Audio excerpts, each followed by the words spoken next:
Hi guys, welcome on our YouTube channel Simran's commerce hub. कैसे हैं आप सभी? आई होप कि सभी कैंडिडेट्स बहुत अच्छे हैं और अपनी एग्ज़ाम्स की प्रिपरेशन बहुत अच्छे तरीके से आप लोग कर रहे होंगे। सो आज की वीडियो में गाइज हम बात करेंगे कुछ एग्ज़ाम डेट्स के बारे में और अपकमिंग जो हमारा असिस्टेंट प्रोफेसर वैकेंसी है जिसको लेकर अभी भी स्टिल कन्फ्यूज़न कैंडिडेट्स के बीच में बना हुआ है। तो इन सब के बारे में डिटेल डिस्कशन इस वीडियो में रहेगा। तो जो भी कैंडिडेट्स चैनल पर नए हैं guys must subscribe the channel ताकि जितने भी ऑथेंटिक और न्यू अपडेट्स हैं आपको बैक टू बैक मिलते रहें। सो वीडियो स्टार्ट करते हैं। वीडियो में गाइज हम बात करते हैं कि 5 सितंबर को जो RSSB है उसने अपना एक डेट शीट दी थी, टाइम टेबल दिया था जिसमें जितने भी एग्जाम्स इस साल होने वाले थे वो सब पोस्टपोन होकर 2024 में चले गए हैं।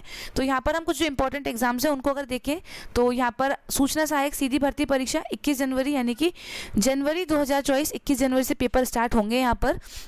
और इसके बाद हम बात करते हैं TRA जूनियर अकाउंटेंट की वैकेंसी की, तो 11 फरवरी की डेट यहाँ पर है। और संगणक की हम बात करते हैं तो 3 मार्च, ठीक है। 3 जो बहुत ज़्यादा मोस्ट अवेटेड हम कह सकते हैं RSB की वैकेंसी थी। एक एग्ज़ाम जनवरी में रहेगा, एक फरवरी में और एक मार्च में। इसके अलावा जो एग्ज़ाम्स है वो मार्च अप्रैल में प्रस्तावित है, एस्टिमेटेड है, बट यहाँ पर एग्जैक्ट उनकी डेट नहीं दी गई है। इसी के साथ जो मेन हमारा पेपर जूनियर अकाउंटेंट का जिसमें काफ़ी ज़्यादा कैंडिडेट्स के बैठने की उम्मीद है और इसका अभी तक टॉप 15% की लिस्ट या फिर जो भी है कि वो 40% को एलिजिबल मानते हैं, मिनिमम जिनका 40% आया है CET में, या फिर 15% की ही लिस्ट निकालते हैं, तो वो अभी तक आया नहीं है। जैसे वो लिस्ट आएगी आपको मेरे टेलीग्राम चैनल और इसी के साथ यूट्यूब पर भी I will make a video properly. और इसी के साथ हम बात करते हैं मेन जो कैंडिडेट्स का एक most awaited exam assistant professor vacancy. तो कुछ कैंडिडेट्स को तो ये भी कन्फ्यूजन था कि मैम ये जो कैलेंडर दिया गया है इसके अंतर्गत असिस्टेंट प्रोफेसर की डेट नहीं है। तो गाइस मैं आपको बता दूं ये राजस्थान कर्मचारी चयन बोर्ड का कैलेंडर है, जबकि जो असिस्टेंट प्रोफेसर की वैकेंसी है वो RPSC के अंतर्गत आती है, ठीक है। तो यहाँ पर इसलिए डिफरेंस है कि ये वाला जो टाइम टेबल है इसके अंतर्गत जो असिस्टेंट प्रोफेसर वैकेंसी है वो नहीं दी गई है।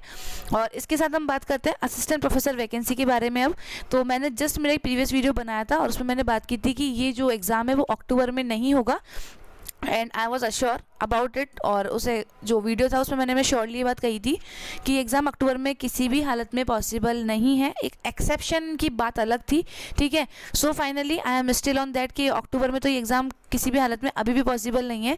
और आगे की हम बात करते हैं कि कैसे क्या क्या पॉसिबिलिटी हमें नज़र आ रही है। तो अक्टूबर की बात करें गाइज, ये जो वीडियो है आपको almost it is we are on 10 और 11 सितंबर। इसके साथ हम बात करते हैं तो एक रूल कहता है कि 45 डेज़ पहले तो एटलीस्ट जो कमेटी है, जो बोर्ड है, उनको इन्फॉर्म करना चाहिए कैंडिडेट्स को। तो इस अकॉर्डिंग अगर हम जाते हैं तो अक्टूबर की जो डेट्स हैं वो फिनिश हो जाती हैं हमारे लिए ऑलमोस्ट, क्योंकि यहाँ पर हमारे पास काफ़ी सारे सब्जेक्ट्स हैं जिनके एग्जाम्स होने हैं। इसी के साथ जो हमारा राजस्थान GK है तो एक पेपर वो कॉमन रहेगा और सब्जेक्टिव पेपर तो एटलीस्ट 15 to 20 डेज़ मिनिमम जो है RPSC को चाहिए एग्जाम कंडक्ट करवाने के लिए। तो अक्टूबर यहाँ पर फिनिश हो जाता है। और इसी के साथ हम बात करते हैं नवंबर की। तो नवंबर में 5-6 नवंबर को JLO का एग्ज़ाम प्रस्तावित है। और इसके बाद हम बात करें तो ऑलमोस्ट दिवाली विल भी देयर, तो दिवाली के ऑफ आ जाएंगे, ठीक है। तो और आप ये बात भी जानते हैं कि गवर्नमेंट सेक्टर में या फिर स्पेशली हम गवर्नमेंट स्कूल्स वगैरह की बात करें तो वहाँ पर ऑफ जो है वो 7 से 10 दिन तक के रहते हैं। तो यहाँ पर अगर हम देखें तो 12, 13, 14 तारीख जो दिवाली वाला सीन है तो वो भी यहाँ पर बुक हो जाता है। और इसी के साथ जस्ट इसके बाद जो राजस्थान में प्रस्तावित है चुनाव, तो वो सिनेरियो चालू हो जाएगा। और अगर आप लोग करंटली ऑब्वियसली बात है कि हम एस्पिरेंट्स हैं गवर्नमेंट एग्जाम्स के, तो न्यूज़पेपर से भी अपडेट होंगे। तो बैक टू बैक 2-3 दिन से चीज़ें आ रही हैं कि टीचर्स की ड्यूटीज़ लगा दी गई हैं। इनफैक्ट कई स्कूल्स में तो अभी से पढ़ाई होना बंद हो गई हैं, तो नेगेटिव इम्पैक्ट्स तो अभी दिख रहे हैं। तो इस चीज़ में हम ये देख सकते हैं कि चुनाव जो प्रस्तावित हैं और उसके रिगार्डिंग नवंबर और दिसंबर में भी एग्ज़ाम होना बहुत ज़्यादा हार्ड है, ठीक है। तो नेक्स्ट डेट हमारे पास आती है मोस्ट प्रोबेबली जनवरी की। तो यहाँ से हम एक प्रोबेबिलिटी लेकर चल सकते हैं जिसके चांसेस, हालांकि जनवरी के भी चांसेस स्टिल रेयर हैं, बट फिर भी एक प्रोबेबिलिटी यहाँ से स्टार्ट होती है। उसके बाद फेब मार्च की हम बात करते हैं तो RSSB की जो एग्ज़ाम्स है ना वो यहाँ पर प्रस्तावित है बैक टू बैक। तो अगर हम उसकी बात करें तिथियाँ, अगर उनकी बात करते हैं तो मार्च अप्रैल इन्होंने एस्टिमेटेड बताया है। बट इसी के साथ 2-3 दिन पहले का जो न्यूज़पेपर था वहाँ पर ही बताया गया था कि मार्च और जो अप्रैल का सीन रहता है वहाँ पर बोर्ड के एग्ज़ाम्स होते हैं और मई और जून में लोकसभा चुनाव है। तो 11 भर्ती परीक्षाएं जो थी वो टलना तय हैं और हो सकता है इसी वजह से जो असिस्टेंट प्रोफेसर वैकेंसी है वो भी और भी डिले हो जाए या फिर वो इससे पहले केवल 1 जनवरी बचता है। तो यहाँ पर केवल इसके चांसेस बन रहे हैं गाइस, ठीक है। 2023 के जो सारे चांसेस हैं वो ऑलमोस्ट रेयर, मतलब रेयर नहीं, हम ये मान के चल सकते हैं कि यहाँ पर कोई सिनेरियो नहीं है कि 2023 में असिस्टेंट प्रोफेसर वैकेंसी का एग्ज़ाम लग सकता है। अब कैंडिडेट्स का ये कहना है कि मैम ये अपडेट कब तक आएगा। हालांकि देखिए उन्होंने कहा था कि अक्टूबर में प्रस्तावित है और अगर वो इस चीज़ का कैलेंडर नहीं देते हैं तो प्रस्तावित तिथि थी तो वो लोग इस चीज़ के लिए बाध्य भी नहीं है कि वो क्लियर करें कि हम अक्टूबर में नहीं करवा रहे हैं। और इस प्रकार का कुछ नोटिफिकेशन होता तो वो लोग दे देते, केवल वो एक संभावित तिथि को जारी करने के लिए एक प्रकार का टाइम टेबल दे सकते हैं।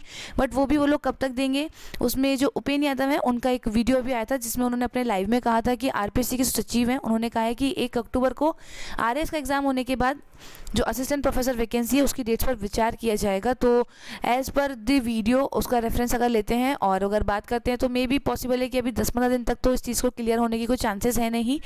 बट अपनी जो तैयारी है ना गाइस उसको आप बना के रखें, क्योंकि एग्ज़ाम तो होगा, ठीक है, लेट होगा, ऑब्वियसली बात है, अभी नहीं होगा लेकिन बाद में तो होगा। बट अगर हम ढील छोड़ते हैं हमारी तैयारी में तो ये हमारे लिए काफ़ी ज़्यादा हानिकारक साबित हो सकती है। तो आप अपनी तैयारियों को बैक टू बैक रखें। और इसी के साथ जो और एग्ज़ाम्स हैं उनके लिए हमारे पास स्कोप खुल गया है, क्योंकि अभी हम जो केवल असिस्टेंट प्रोफेसर के कैंडिडेट हैं वो बाध्य थे। अब उसमें से कुछ कैंडिडेट हो सकते हैं वो आरएस का दे रहे हो, तो अब वो केवल आरएस पर फोकस कर सकते हैं। असिस्टेंट प्रोफेसर थोड़ा सा हमारे लिए डिले है। जूनियर अकाउंटेंट पर भी फोकस किया जा सकता है if you have good marks in the CET. और इसी के साथ हम बात करते हैं जो मोटे तौर पर कि एपी का जो एग्ज़ाम है और उसको पूरे चांसेस बन गए हैं 2024 में खिसकने के। और यहाँ पर अगर इस न्यूज़पेपर की हम कटिंग की बात करते हैं तो यहाँ पर भी थोड़ा सा डिले जो एग्ज़ाम में है वो लग रहा है। और एक ये कि हमारे पास नेक्स्ट जो एग्ज़ाम्स होंगे स्टार्टअप, उसमें 5 ऑप्शन आएंगे, तो ये तो कैंडिडेट्स को पता ही है। एक मेन इंपॉर्टेंट न्यूज़ जो कैंडिडेट मुझसे अक्सर पूछते हैं कि मैम राजस्थान यूनिवर्सिटी का जो पीएचडी एंट्रेंस है वो कब तक आएगा। तो कैंडिडेट्स मैं आपको बता दूं कि कुलपति महोदय अभी ही रिटायर हुए हैं और अभी जो है कार्यवाहक कुलपति वहाँ पर हैं राजस्थान यूनिवर्सिटी में। और चांसेस जो है वो काफ़ी अभी कम है कि विद इन जो सितंबर अक्टूबर है उसमें एग्ज़ाम हो भी जाए।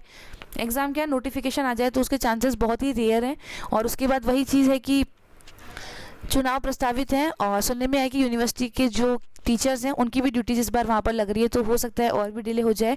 तो ये जो एमपेट का एग्ज़ाम है ये भी 2024 के स्टार्टिंग में शिफ्ट हो सकता है, ठीक है। 50-50 चांसेस है कि होने को अभी सितंबर अक्टूबर में ये लोग जल्दी करवा दें, जिसके चांसेस रेयर हैं, ठीक है। और एक फिर ये कि 2024 की स्टार्टिंग में ये जा सकता है। जिन भी कैंडिडेट्स का जो JRF है वो अगले 2-3 महीने में लैप्स होने की कगार पर है, प्राइवेट यूनिवर्सिटीज़ का रुख आप कर सकते हैं। JNU की अभी तक स्टिल कोई बहुत खास अपडेट है नहीं, जैसे कोई अपडेट होगी आपको सूचित कर दिया जाएगा। Same for the Kota university examination जो प्रोसेस चल रहा है, तो ये सारी चीज़ें आपको मेरे टेलीग्राम से मालूम चल जाती हैं। विद्या संबल योजना की जो न्यूज़ है वो भी आपको टेलीग्राम चैनल के थ्रू मालूम चल जाती हैं। टेलीग्राम चैनल का लिंक गाइस मैंने डिस्क्रिप्शन में अवेलेबल करवा दिया है। इसी के साथ अगर आपको कोई और भी इशू रहता है तो आप मुझसे व्हाट्सएप पर पूछ सकते हैं। व्हाट्सएप नंबर मेरा जो है डिस्क्रिप्शन में अवेलेबल है। लास्ट टाइम का वीडियो जब मैंने बनाया था अक्टूबर के लिए मैंने कैंसिलेशन बताया था, तब काफ़ी सारे नेगेटिव कमेंट्स देखने को मिले थे। तो देखिए गाइस ऐसा होता है कि आपकी भावनाओं की कदर है। ऑब्वियसली बात है कि जो सिस्टम है उसकी वजह से एग्ज़ाम्स इतने पुअर तरीके से होते हैं कि बहुत ज़्यादा डिले हो रहे हैं। और डिले होने के बाद भी कब एग्ज़ाम होता है, रिजल्ट आता है, बहुत बार भर्ती अटक भी जाती है। तो कैंडिडेट्स का हम कह सकते हैं कि नाराज़गी जताना बिल्कुल जायज़ है, क्योंकि सिस्टम ही इस तरीके का बना हुआ है कि कब का हमारा एग्ज़ाम प्रस्तावित है, अब कब होगा, फिर कब उसका रिजल्ट आएगा, देन इंटरव्यूज़ होंगे, पोस्टिंग आएगी। और कुछ कैंडिडेट हो सकते हैं कि जिनका प्रीवियस जो एग्ज़ाम रहा है वहाँ कुछ पॉइंट से रहे हो, तो कुछ कैंडिडेट उसमें वो भी शामिल हो सकते हैं। तो हालांकि आपको चैनल पर ये भी पता है कि मैं विदाउट एनी प्रूफ कुछ बोलती नहीं हूँ। ये चीज़ कहीं ना कहीं से थोड़ा बहुत गुप्त सूत्रों के द्वारा क्लियर था कि अक्टूबर में पेपर नहीं होगा, तब जाके मैंने कैंडिडेट्स को याद क्लियर की थी, क्योंकि बहुत सारे कैंडिडेट्स का बैक टू बैक मैसेज था कि मैम पेपर अक्टूबर में होगा या नहीं होगा, होगा या नहीं होगा। तो इंडिविजुअली रिप्लाई करने से बेटर था कि मैंने एक वीडियो बना दिया था।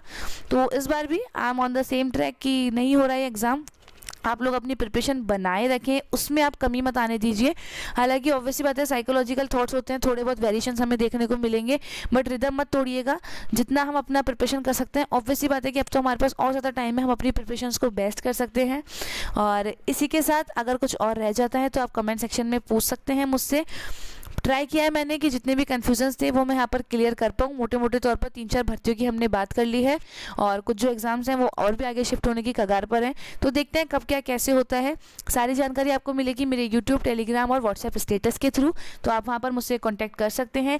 जल्द मिलेंगे नई वीडियो में, तब तक के लिए अपना ध्यान रहें, खुश रहें, स्वस्थ रहें और अपने सपनों की तरफ मेरे साथ आगे बढ़ते रहें।